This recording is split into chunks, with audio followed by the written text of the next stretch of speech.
Topic of today is the topic of the attacks that have happened on Medina. Okay. When we have attacks on Medina, the two of them that we're going to discuss were physical. Take care, my man. And one of them, and five of them, were attacks on the grave of the Prophet himself, sallallahu alaihi wasallam. So that's what we're going to talk about. No, put on 528, statement from the UN. Yeah. All right, so the first one is, you have to know this in Islamic history. It's called the Battle of Al-Harrah. And it took place after the martyrdom of Sayyidina al-Hussein. And Yazid, son of Muawiyah, out of Damascus, needed to temper the anger and quell and cool the anger of Ahl Medina, the people of Medina, against the Prophet sallallahu alaihi against him, against Damascus and against the Bani Umayyad. Because after Al-Hussein was killed, you remember that Al-Hassan and Al-Hussein, where did they settle? After Al-Hassan gave the Khilafah, abdicated the Khilafah to Muawiyah, he moved back to Medina. So Al-Hassan and Hussein were residents of Al-Medina, Al-Munawwara at that time. Then Al-Hassan moved, of course Al-Hassan was poisoned. Sayyidina Al-Hussein went in year 60, eventually moved up to Iraq to face off with the Bani Umayyah, or to rally his people and his troops in Kufa, and was martyred there. So Al-Hussein and his family, they were residents of Medina. Then they were residents of Mecca for some period of time. So Mecca and Medina became inflamed with an anger after the martyrdom of Hussein. So who were the two great leaders at that time? Of course, Abdullah ibn Zubayr had positioned himself in Mecca. So that left a bit of a vacuum in Medina. Of course, we know that Abdullah ibn Umar renounced all political activity, and he retained that position. Likewise, Ali Zayn al-Abidin ibn al-Hussein, son of al-Hussein, had also renounced all political activity. But the youth who had risen up and become a man and a leader was the son of the Sahabi Handala al-Ghasil. Of course, we know that Handala had married, and on the night he married that night, the next morning there was a call to arms. He went before he could even take his ghusl. So he went and he died in that state, so that Malaika washed him. Prophet sallallahu alaihi wasallam told us he saw this. Okay. So he is somebody who, that boy that was conceived upon that, okay, that night was Abdullah. Okay. Abdullah ibn al-Handala al-Ghasil. So Yazid calls upon the leaders, and he calls upon a handful of leaders of Medina to come and visit him in Damascus. So they all go, and they visit him in Damascus. And there, Yazid showers gifts of gold upon them, and he gives a bag with 10,000 gold coins to Handala, and he gives 1,000 gold coins to everybody else, Abdullah bin Handala. And they all look at him, and they wonder, what is he doing? What is Abdullah bin Handala going to do with the money? And they see that he reaches his hand and he accepts the money. So they then reach their hand, they accept the money, and they take his acceptance of the money as a signal that we're at peace. So everybody relaxes. Okay. On the way out, after they had a wonderful meeting with Yazid, and they ate and they broke bread and they talked, everyone was happy in the court of Yazid. The people of Medina, they had a leader. The leader decided to take the money. That's a signal that he accepted the gift, and we're all good. On the way out, afterwards, you have like a debrief, right? You see what everyone thought. They said to him, what do you think? Knowing that he took the money and all is good. He said, by Allah, if it's me and my sons only against his whole army, we're going to go fight. Now, all the leaders now were shocked. Oh, then why'd you accept the money? He said, I accepted the money so I could use it to raise an army against him. So Abdullah ibn Handala goes back to Medina with the intent to snuff out the Umayyads out of Medina.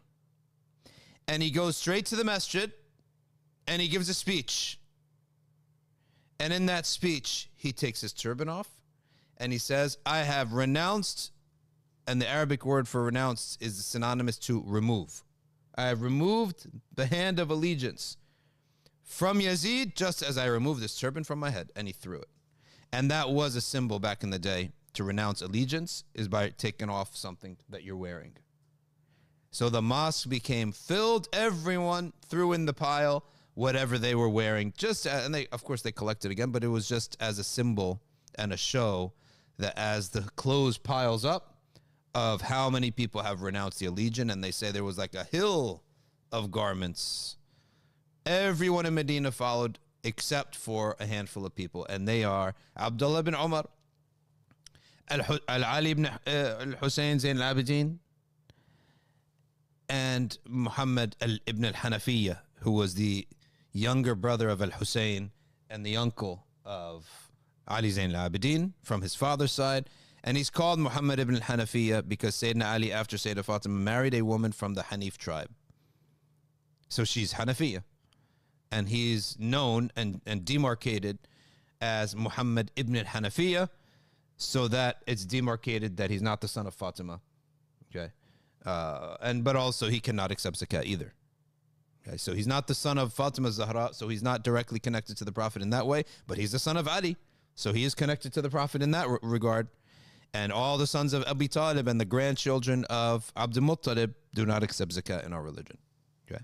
Because that is the technical definition of Ahlul Bayt. Anyone who shares, the lineage goes back to Abdul Muttalib. Okay. So the strategy is immediately to stifle the Capitol building. So they go, it's not, of course not a Capitol building as we know it, but they go to where the Umayyad center of power is. And ironically, whose house is that? Marwan ibn al-Hakam. And we remember that Marwan ibn al-Hakam, he was the reason that got everyone to surround Uthman's house, Sayyidina Uthman's house. Because when the fitna happened in the time of Sayyidina Uthman, initially, they were not against Sayyidina Uthman.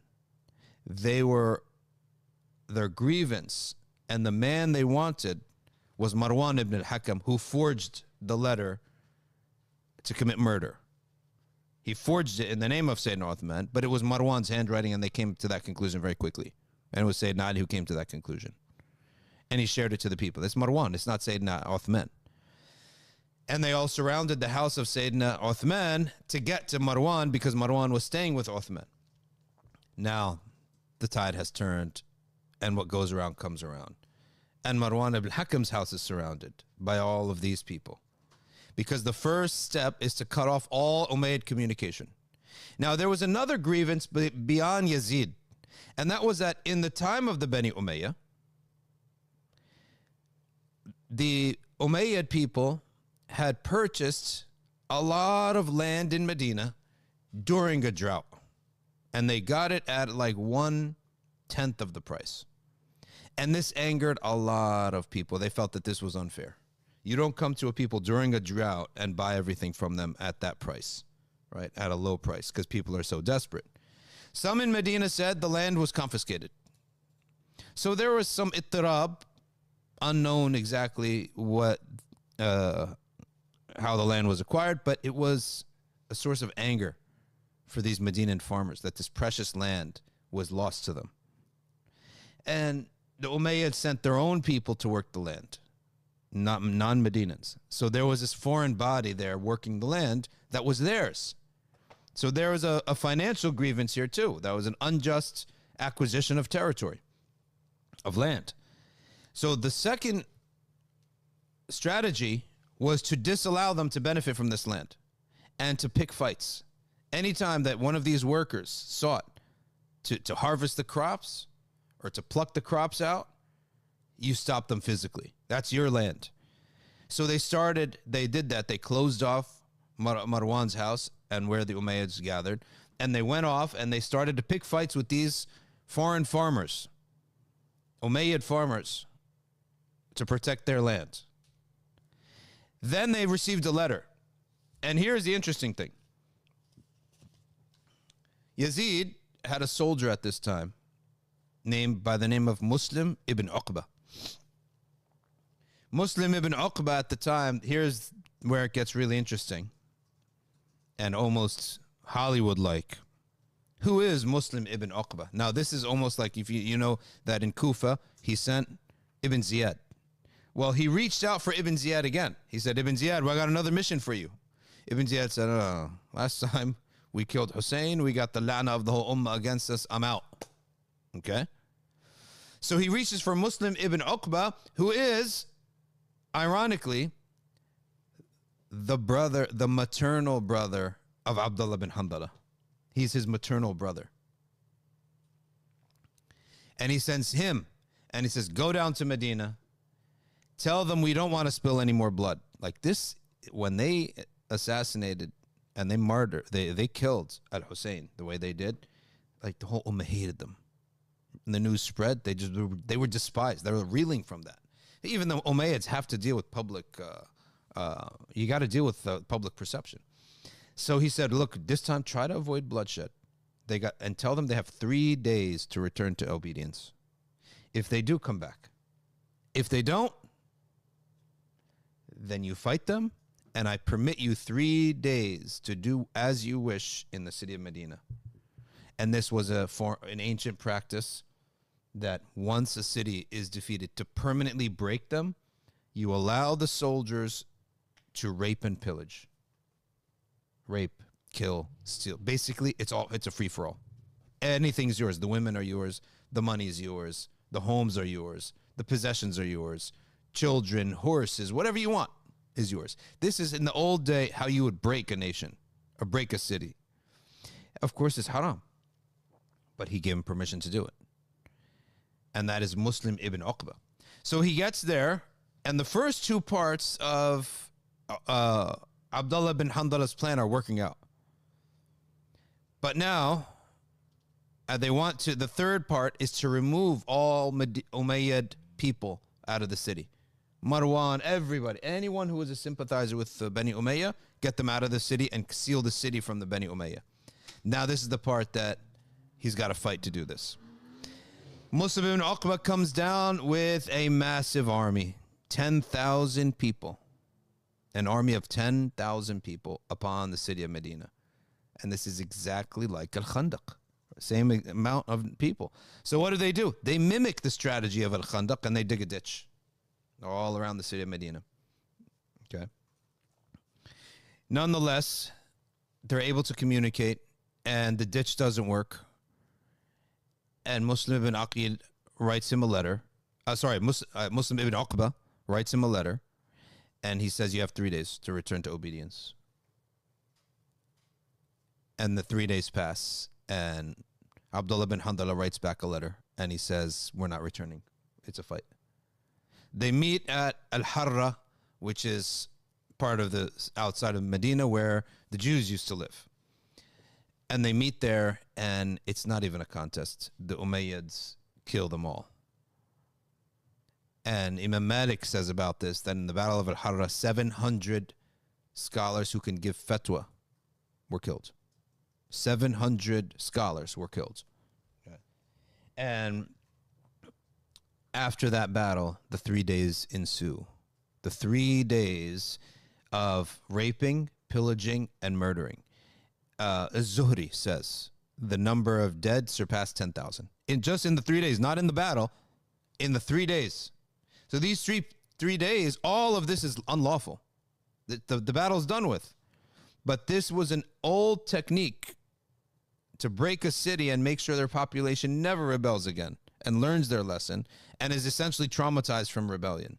Okay, and this happens even like in Syria when certain groups rose up, political Islamic groups rose up against Hafiz al-Assad. He went, and I think he sent, this is before the era of everything being recorded, but from what I read, he sent in planes. And he sent in drop bombs on Hama and fighter jets that would shoot down like indiscriminately. And it's reported that up to 30,000 people were killed. The massacre. Hey, can you look that up? The massacre of Hama by Hafiz al-Assad. And I remember one time when someone was talking to a Syrian scholar about, political Islam and the uprising, and let's get the Khilafah and let's rule by Islam and let's remove these oppressive rulers. He became infuriated. He said, "Do you know how many orphans there are in Hama? Like, you guys are just talking and you don't know that we're not dealing with this is not a fair chess match here." And he was infuriated. He's like, you're all talking, you don't know what you're saying because you don't know what the consequences are. So you are liable. If you know that someone is going to lash out and rape and kill and produce orphans and widows, and you instigate that, you might be responsible for that. Okay. So this is what happened. It is said in all the books that 9 months later, 1,000 children were born. These are the children of the rape, of the zina, of the rapes that occurred. So if there were 1,000 kids, that means 1,000 women were raped. That's the 1,000 women who conceived that day. Not every woman is going to be conceiving that day, right? So imagine how many women were raped.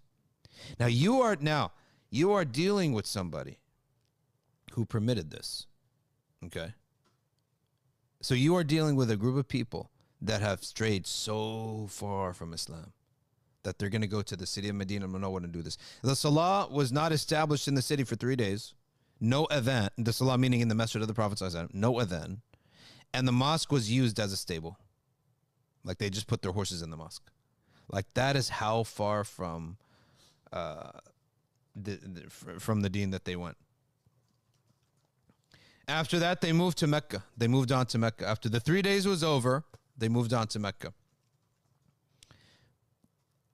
Shortly into that siege, Yazid died. And they had to pull back the siege and go back and recoup everything in Damascus. And so Abdullah ibn Zubayr was able to rule over Mecca for about 9 years until the Bani Umayyad selected Hajjaj ibn Yusuf to go and fight them, and they did fight them. Okay. Can Sayyids today accept zakat? No, they cannot. Provided that a person has a record, and there are records, okay? There are many, many records of who are Ahlul Bayt and who isn't, okay? And if you have that record and that documentation, and your family keeps that documentation, then you're not allowed to accept zakat. Okay. Okay, now let's go to the next attempt on Al-Madinah Al-Munawwara, and this time it's not an attempt on the city. It's an attempt by the Crusaders on the Prophet sallallahu alaihi wasallam. Okay. Oh, sorry, the Ismailis. Now, who are the Ismailis?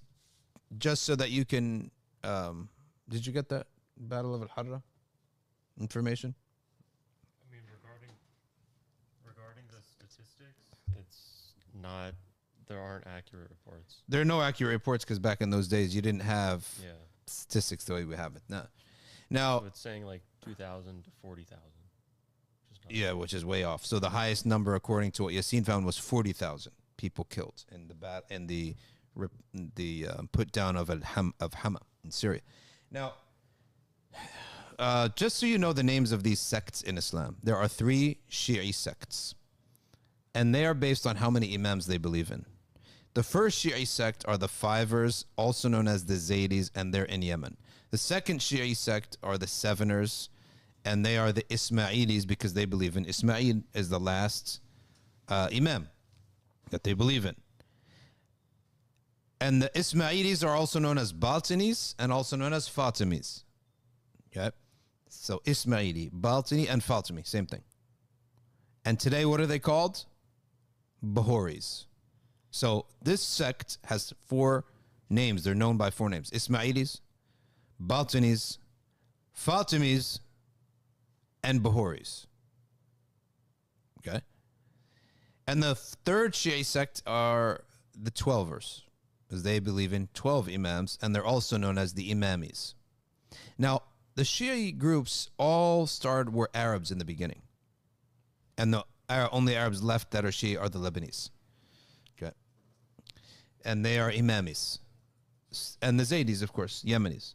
but it was not a common thing that they were Persian back in the day or in the subcontinent as it is known today, the majority of them. So where did the Ismailis come from? They came from Tunisia, and they conquered Egypt. And the Fatimid Empire ruled over Egypt for a couple hundred years. Maliki fiqh was eliminated from Egypt for that long. And then Ibn Shas brought it back.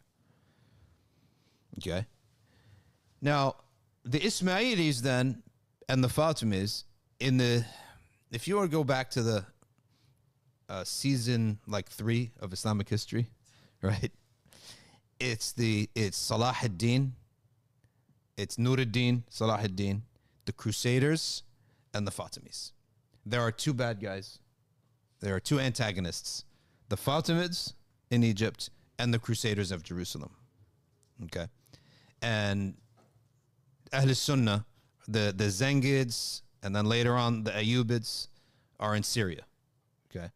So they're fighting Jerusalem and Egypt. Now, by this time, the time of Salah ad-Din, they were weak. But there was a time when they were strong. The Fatimids were strong. And this takes us to 386 after the Hijri. You all remember the assassins, the famous group, little cult from within the Fatimids known as the assassins. And that word comes from Hashashin. The Hashashin is the source of the word assassin. And the Hashashin were people who used to smoke hashish. But they also used to kill notable Sunnis. Their goal was to assassinate them. That group has gone on in today's history, according to some of the books, to be a sect of the Ismailis called the Nizaris. And the Nizari Ismailis are not Muslims at all. And we know that the Buharis we consider them innovators in Islam. There are rulings towards innovators. Okay, when you innovate in the doctrine and you alter core tenets, but not the widely spread, known by necessity tenets of Islam, then you're an innovator. But the Nizaris have negated the widely known tenets of Islam, such as Salah, Zakah, Hajj. All of this has been corrupted by them to the point that Hajj is to visit their Aga Khan, not the Prophet. Why do they not Hajj in Mecca? Why is their logic is that the purpose of Hajj was to meet the Prophet, not to go to Mecca. So therefore, you want to make Hajj, you visit the Aga Khan. Okay? And so that's what they believe about Hajj. No, you believe that stuff, you're out of Islam. Okay? Second, and Aga Khan, the reason people say that and people get giddy when you say that, he gives you so much material for mockery. Right? This is like they've become a Desi British royal family type of thing. Right? And that's what they are. Okay? That's what the Aga Khan is. He's marrying a different white woman every 6 months and divorcing. Okay. And he's always on jet skis and he's always on yachts, and there's no Islam at all. He's basically like a CEO of a vast empire of wealth. And he's always wearing some tuxedo with some British notable. So it gives you people a lot of material to look at this person and say, really, what kind of religion is this?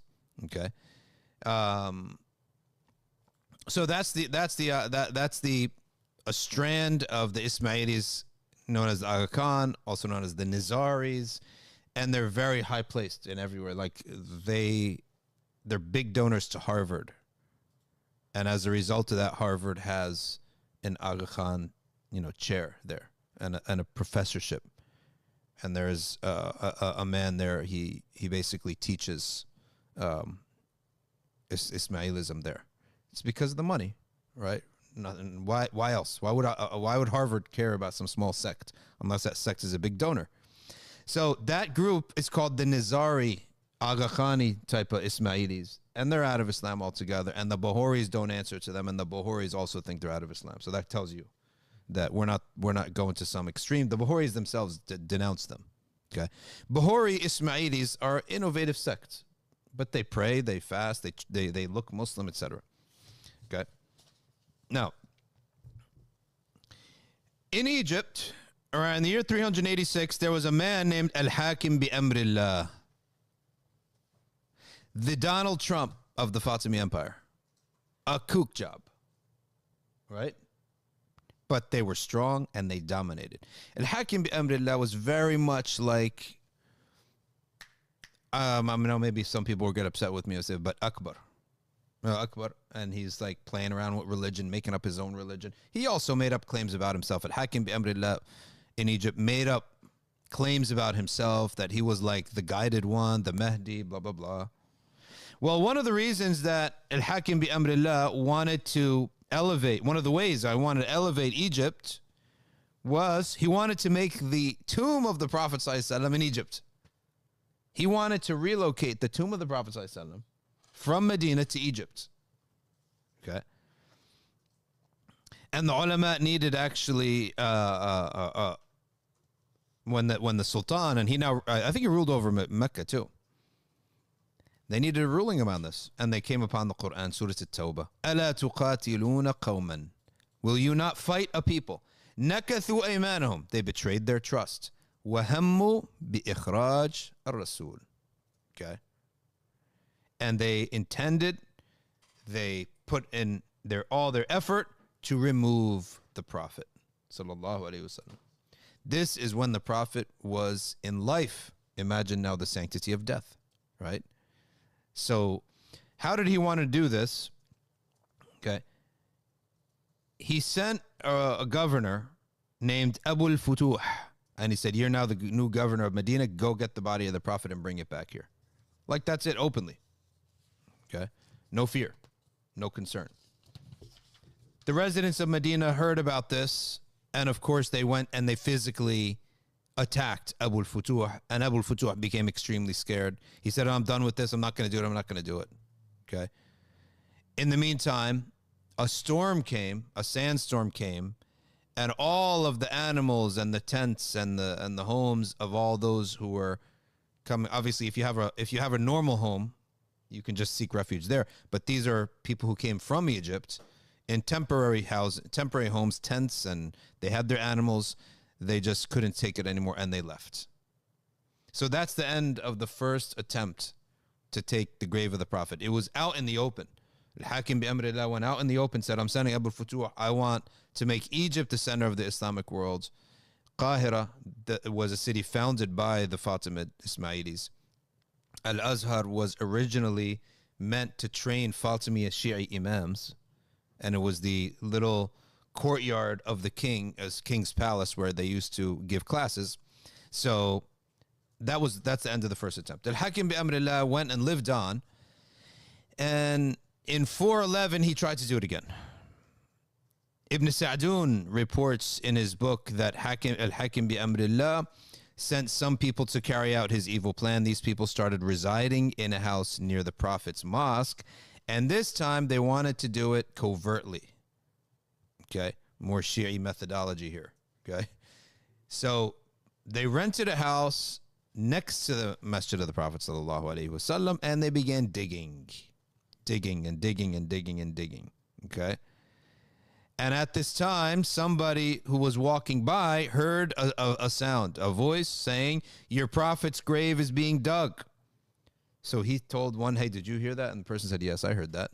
"Did you hear that?" "Yes, I heard that." They went and lightning struck near a house, and a little flame came up. They said, well, this must be the house. So they went there, banged on the door, got in, okay, and saw a huge ditch that was being dug down from their house and over into the grave of the Prophet Sallallahu Alaihi Wasallam, and they took them all out and killed them. Okay. When we talk about Al-Hakim bi Amrillah, he has his masjid now, of course, it's a regular mosque in Egypt. It's an ancient masjid. Al-Hakim bi Amrillah, an offshoot cult developed called the Druze people. The Druzes, I guess you can call them. And they're in Lebanon. And they're like, it's not even Islam to them. It's just like some kind of thing that binds them together. They have no...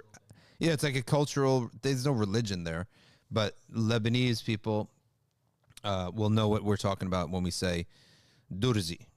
Okay, and the Druze people are basically the believers that Hakim bi Amrillah was the Mahdi and that he's going to come back and save everybody someday. Of course, nobody really believes that, but that was the origin of the myth of the Druze. So you see how all these groups are all connected, okay? All these groups are connected. There are Druze in Israel. So Druze, Nizaris, Ismaili assassins, these people are something else completely. The Bahoris are the descendants of the Ismailis today. All right. Yeah, they believe in reincarnation. And by the way, this is a thing that I just have to say this for some people in the Arab world, that reincarnation is for some reason a thing now. It's a trend to talk about this, and they call it tanasukh al-arwah. Tanasukh al-arwah means that it's reincarnation, basically. Your soul, you die, you're going to be born again in the body of somebody else. So, and of course, that's a kufri belief. We're not allowed to believe in that.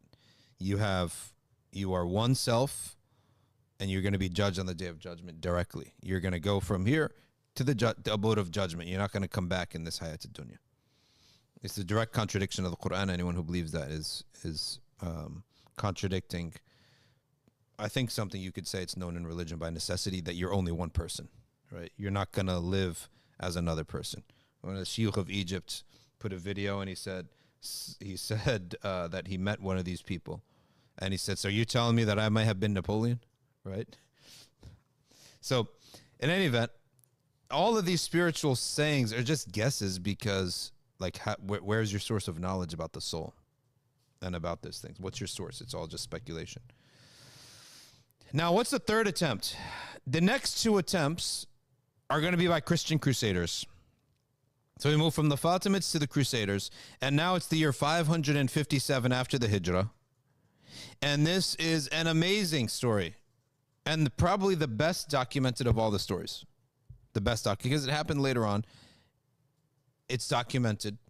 And the story starts in Damascus, Syria.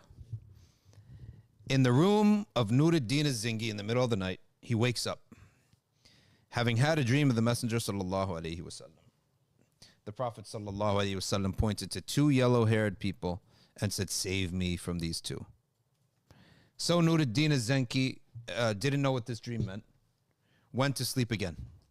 He didn't know what that dream meant, because how would he save the Messenger sallallahu alaihi wasallam after his passing?